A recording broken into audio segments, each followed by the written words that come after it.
തെരഞ്ഞെടുപ്പ് ഫലത്തിന് ഒരാഴ്ച മാത്രം ബാക്കി നിൽക്കെ കൂട്ടിയും കിഴിച്ചും പ്രതീക്ഷയുമായി മുന്നണികൾ. 90 സീറ്റ് കിട്ടുമെന്ന് പുറത്തു പറയുന്നുണ്ടെങ്കിലും CPM സംസ്ഥാന സെക്രട്ടേറിയറ്റിന്റെ വിലയിരുത്തൽ 80-ൽ താഴെയാണ്. 80 സീറ്റിന് മുകളിൽ ലഭിച്ച അധികാരം പിടിക്കുമെന്നാണ് UDFന്റെ ആത്മവിശ്വാസം. 4 സീറ്റുകളിലേക്ക് BJPയുടെ പ്രതീക്ഷ ചുരുങ്ങിയിട്ടുണ്ട്.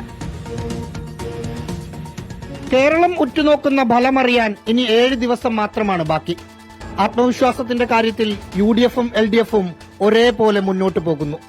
കുറഞ്ഞ സീറ്റ് 75, കൂടിയാൽ 80 എന്നതാണ് LDFന്റെ കണക്ക്. 80-ന് മുകളിൽ സീറ്റ് നേടി 10 വർഷത്തിനു ശേഷം അധികാരത്തിൽ കയറുമെന്നാണ് UDFന്റെ വിശ്വാസം.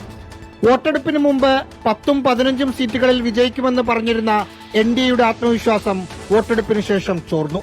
നേമം, കഴക്കൂട്ടം സീറ്റുകൾ മാത്രമാണ് ഇപ്പോൾ BJP ഉറപ്പിക്കുന്നത്. കാസർഗോഡും മഞ്ചേശ്വരത്തും പ്രതീക്ഷ വെച്ചു പുലർത്തുന്നു.